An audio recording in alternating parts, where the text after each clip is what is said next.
Welcome to the StoryChief Academy. In this video, we'll explore the web analytics and its possibilities. The first step to leveraging your Google Search Console information is connecting it to StoryChief. So, open the menu at the top and select Integrations. Now, select Other and open Google Search Console. Here, you can add a new integration by going through a Google login. Make sure that you have at least full user access so that all data can be loaded.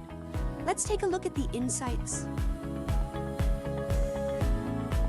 In the Performance Overview section, you'll find detailed information on overall traffic data.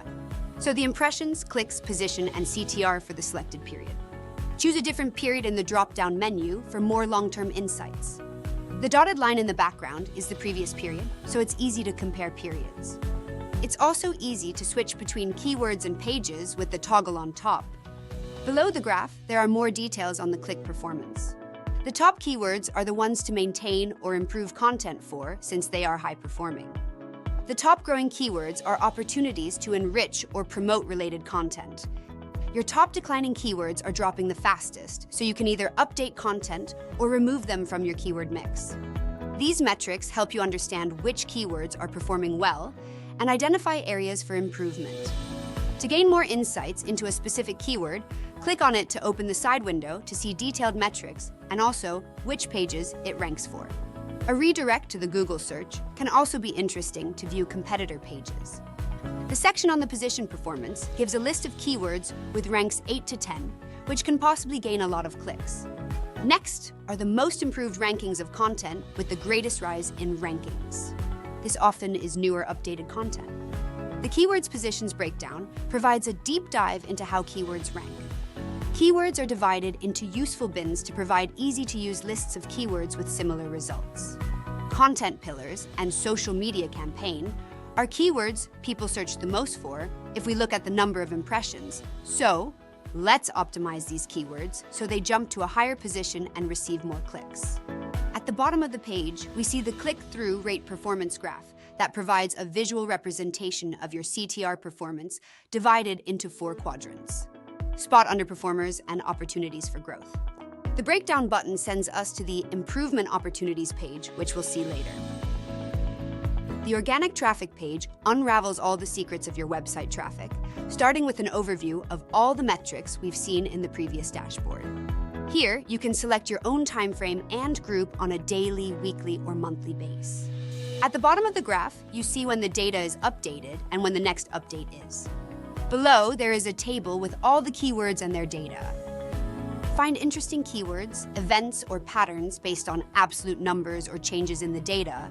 Click on a preferred column to sort the table to your liking. Or use the search function to only get certain keywords. On to the positions. The Keywords Positions breakdown provides a deep dive into how keywords rank. Keywords are divided into useful bins to provide easy-to-use lists of keywords with similar results. You can specify another time from which you want to view a position breakdown. In the graph, you can deselect specific bins. This also updates the table below to only match the chosen bins. For example, choose positions 4, 10, and 11, 20. These are keywords that are doing well, but could be pushed just a bit higher. If we then filter on the position delta, we can see which keywords gained the most positions. Now, we might promote these keywords even more as they are trending for us. Next are the improvement opportunities. As promised, the improvement opportunities give a deep dive in the quadrant graph we saw earlier. The top left shows the improvement opportunities, the top right gives the top performing keywords, the bottom left is the underperforming keywords, and the bottom left is the high potential ones. How are these being categorized, you might think? We can make a distinction based on the average position on the y-axis and the average CTR on the x-axis.